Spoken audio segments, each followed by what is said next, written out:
کہ متعدد احکام و مسائل میں ہم جو یہ دیکھتے ہیں کہ اس مسئلے میں دو موقف ہیں، اس مسئلے میں دو موقف ہیں، کچھ اہل علم کا یہ موقف ہے اور کچھ اہل علم کا یہ موقف ہے، ان کے پاس کچھ دلائل ہیں، ان کے پاس کچھ دلائل ہیں، اس سلسلے میں متعدد سوالات کیے جاتے ہیں۔ پوچھا جاتا ہے کہ قربانی کے 3 دن ہیں کہ 4 دن ہیں، میت کی طرف سے قربانی دی جا سکتی ہے کہ نہیں، صوم عرفہ ہمارے اپنے ملک کے حساب سے رکھنا چاہیے یا عرب کے سعودیہ کے حساب سے، مکے کے حساب سے، حتیٰ کہ جو ایام تشریق میں تکبیر پڑھی جاتی ہے یا ان دنوں میں مطلق اور مقید، اس مسئلے سے متعلق بھی اختلاف، بھینس کی قربانی جائز ہے کہ نہیں، اس سے متعلق اختلاف۔ اگر کوئی عالم کہتے ہیں کہ ہاں دے سکتے ہیں، صوم عرفہ یہاں کے حساب سے ہونا چاہیے، قربانی کے 3 دن ہیں یا 4 دن ہیں، تو یہ کہتے ہیں کہ وہاں وہ عالم تو یہ کہتے ہیں، ان کا تو یہ موقف ہے۔ تو اس سلسلے میں ایک مسلمان کا کیا موقف ہونا چاہیے؟ ایک مسئلے میں 2 قول، اس مسئلے میں 2 قول، کیا ہم اس میں حیران اور پریشان رہیں، یا اس سلسلے میں ہمارے پاس کوئی ضابطہ ہو، کوئی اصول ہو، کوئی معیار ہو، ہم کو کیا کرنا چاہیے اس معاملے میں؟ کیونکہ اللہ کی شریعت ہے اور عبادت میں یقین ہونا چاہیے۔ تو اس سلسلے میں میں یہ نہیں کہوں گا کہ اس میں یہ موقف کیا ہے، اس میں یہ موقف کیا ہے، اس سلسلے میں کچھ رہنما اصول میں آپ کے سامنے رکھوں گا، چند باتیں آپ کے سامنے رکھتا ہوں انشاءاللہ۔ ایک بات یہ ہے کہ اس طرح کے جو اختلافی مسائل ہوتے ہیں احکام میں، مسائل میں، اگر ایک عام مسلمان ہے جسے احکام و مسائل کتابی اعتبار سے سمجھ میں نہیں آتے ہیں، اس مسلمان کو چاہیے کہ کسی معتبر عالم دین جو اس کے محلے میں رہتے ہوں، اس کے شہر میں رہتے ہوں، نامور عالم دین ہوں، علم وسیع ہو، ان کا تجربہ ہو اور ان کی اس معاملے میں شہرت ہو کہ ہاں ایک بڑے عالم ہیں، تو ان کا جو موقف ہوتا ہے وہ جو آپ سے کہتے ہیں ان کی تحقیق پر اعتماد کریں اور عمل کریں، اللہ تعالیٰ اجر دیں گے انشاءاللہ، اس کی نیت کے اعتبار سے، اس کے معیار کے اعتبار سے۔ لیکن کوئی ایک طالب علم ہے جو یہ سمجھتا ہے کہ ان کا ایک موقف ہے، ان کی یہ دلائل ہیں، اور ان کا یہ موقف ہے، ان کی یہ دلائل ہیں، تو اس کو چاہیے کہ جو ہے دلائل کا تجزیہ کرنے کی اگر طاقت ہے، صلاحیت ہے، اتنی اہلیت ہے الحمدللہ، تو پھر اس معاملے میں اقرب الی السنہ، سنت سے قریب جو موقف ہے اس کو اختیار کرے، اس پر عمل کرے، اس معاملے میں الجھن کا شکار نہ ہو، نہ یہ نہ وہ، بہت سیدھی سادی بات ہے۔ اس لیے کہ احکام میں، مسائل میں صحابہ میں بھی اختلاف تھا۔ حافظ ابن القیم رحمہ اللہ 8ویں صدی ہجری کے ایک بڑے عالم دین، 751 ہجری سنہ وفات ہے، متعدد کتابوں کے مصنف، ان کی ایک کتاب ہے اعلام الموقعین عن رب العالمین، اس میں وہ اگر مسلمانوں کے مابین، اہل علم کے مابین کسی معاملے میں اختلاف ہو، کسی طور پر نزاع ہو، تو کتاب و سنت کی طرف رجوع کرنا چاہیے۔ اس مسئلے کو سمجھاتے ہوئے آپ نے ایک بات کہی کہ وَقَدْ تَنَازَعَ الصَّحَابَةُ فِي كَثِيرٍ مِّنَ الْأَحْكَامِ وَهُمْ سَادَاتُ الْمُؤْمِنِينَ وَأَكْمَلُ الْأُمَّةِ إِيمَانًا وَلَكِنْ بِحَمْدِ اللَّهِ لَمْ يَتَنَازَعُوا فِي مَسْأَلَةٍ وَاحِدَةٍ فِي مَسَائِلِ الْأَسْمَاءِ وَالصِّفَاتِ وَالْأَفْعَالِ۔ ابن القیم رحمہ اللہ کہتے ہیں کہ صحابہ میں بھی احکام، مسائل میں متعدد امور میں اختلاف تھا،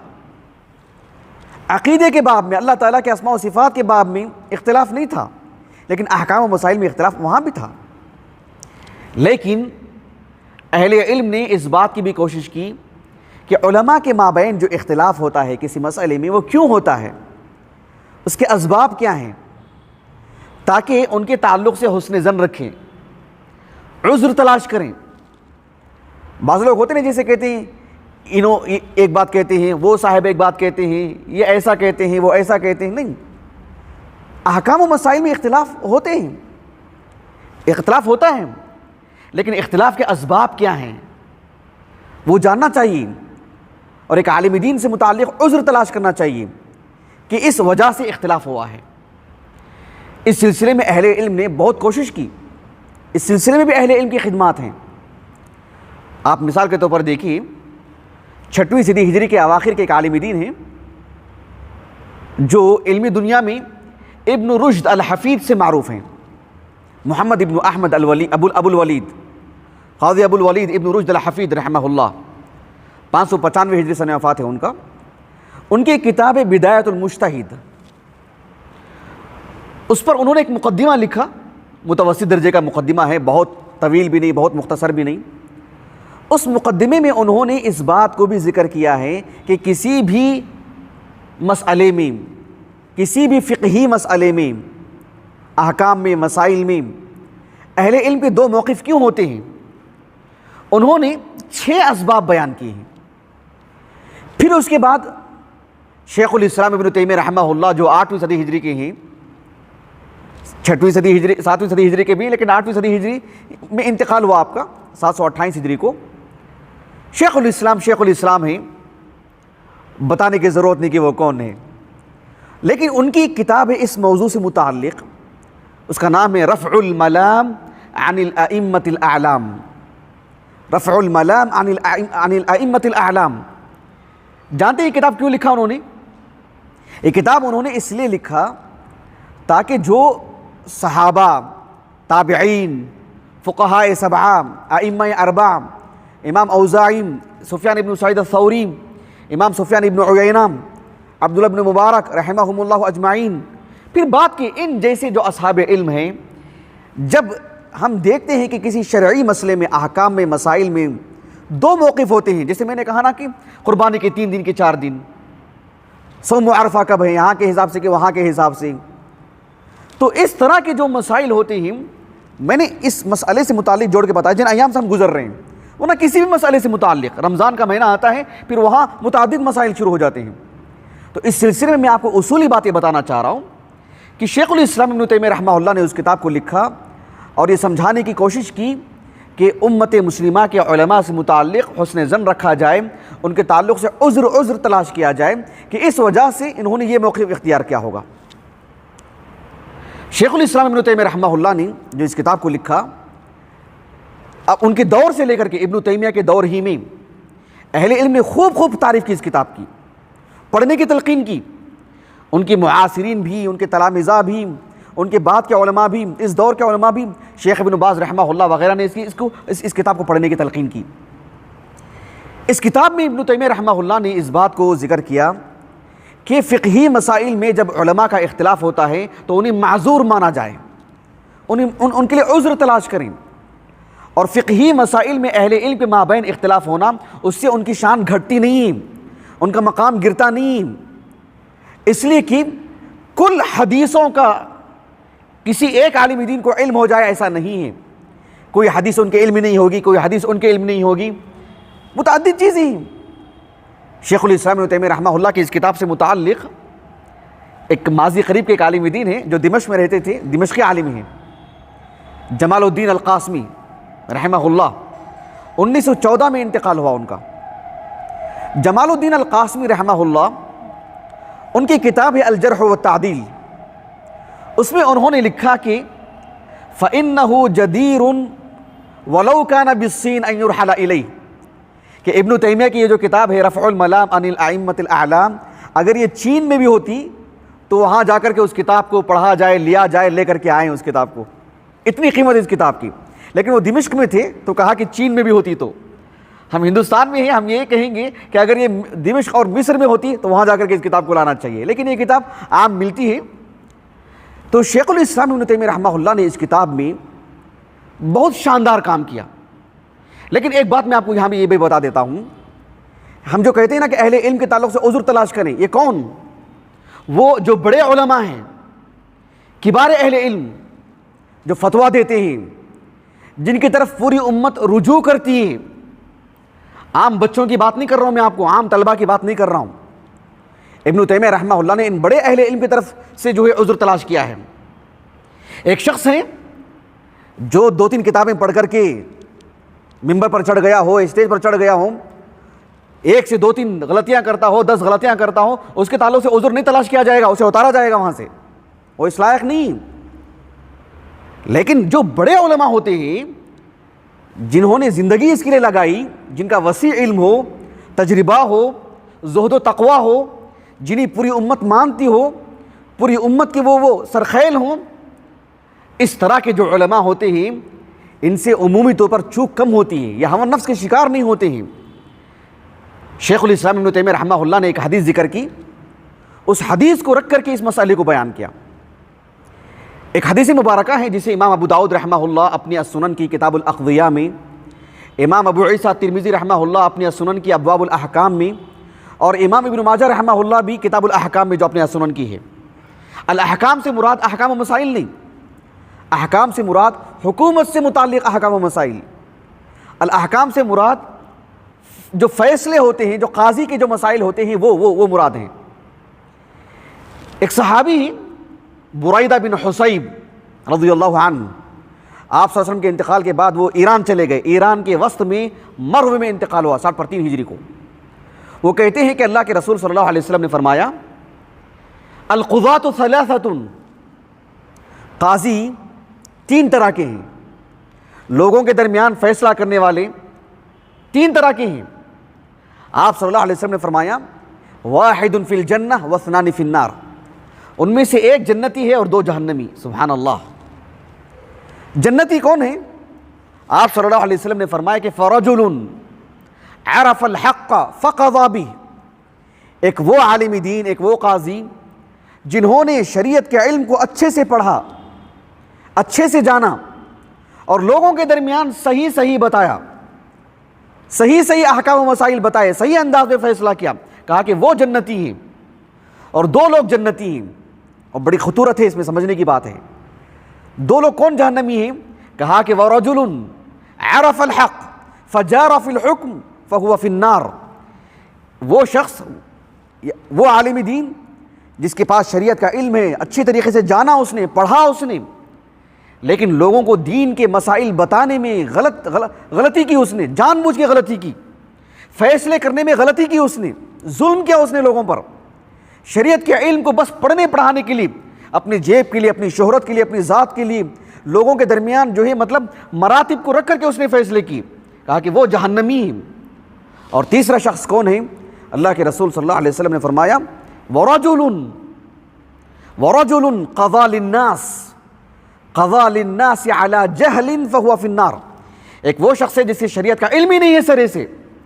پھر بھی اندازے سے گفتگو کرتا ہے، پھر بھی اللہ کے حوالے سے بات کرتا ہے،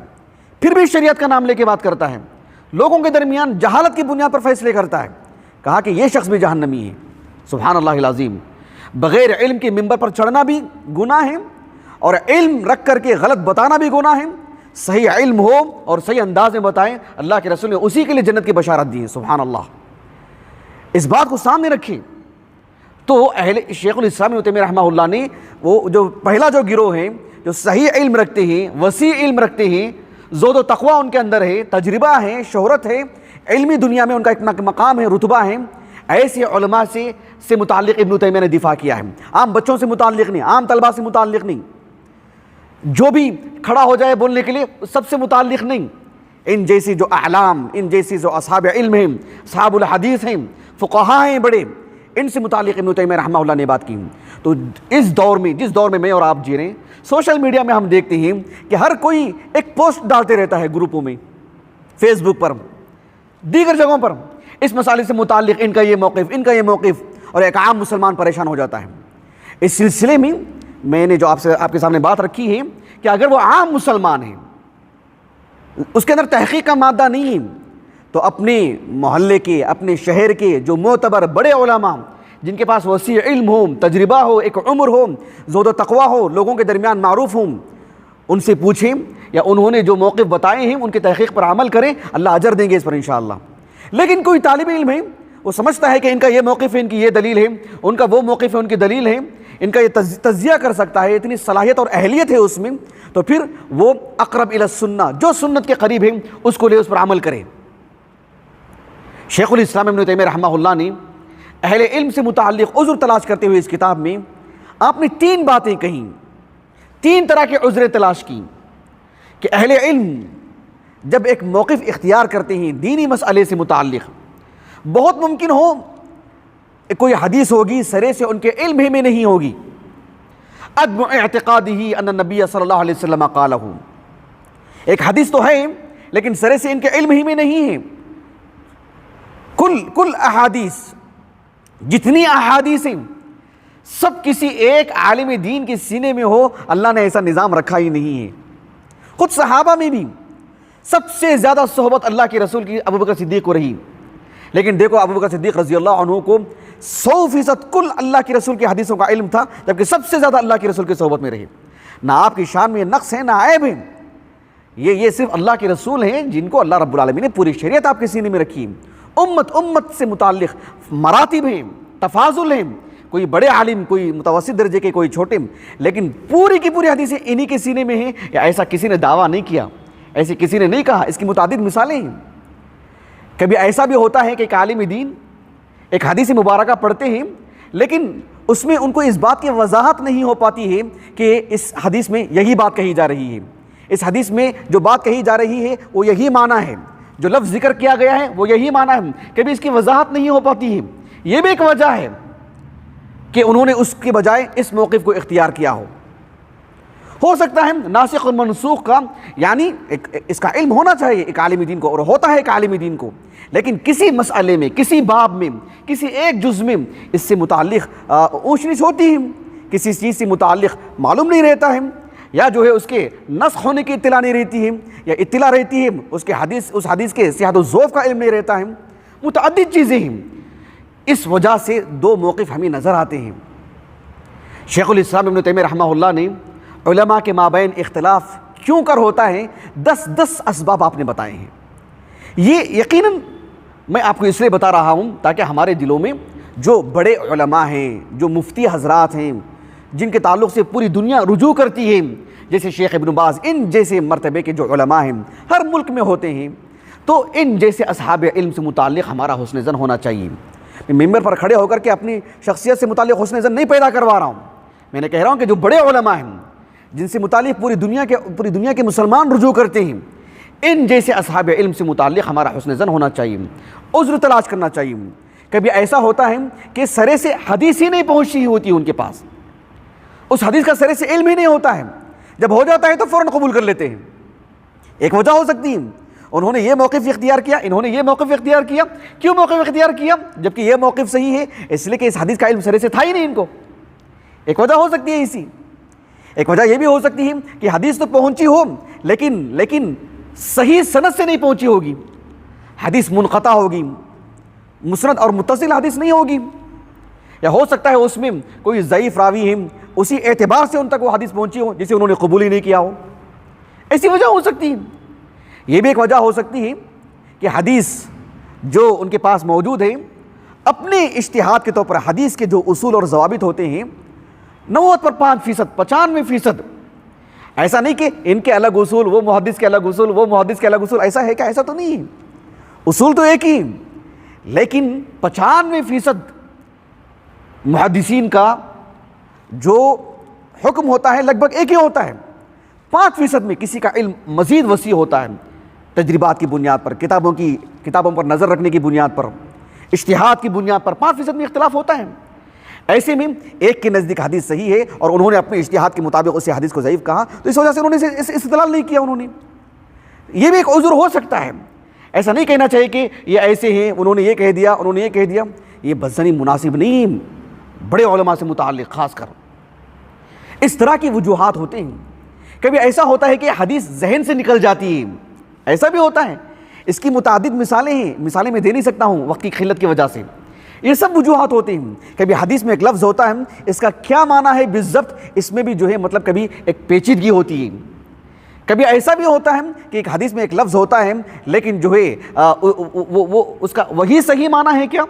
اس سے جو استدلال کیا گیا ہے یہ صحیح استدلال ہے کیا، اس میں بھی کبھی اختلاف ہوتا ہے. بہرحال میں نے مجمل انداز میں گفتگو کرنے کی کوشش کی آپ کے سامنے. آخری بات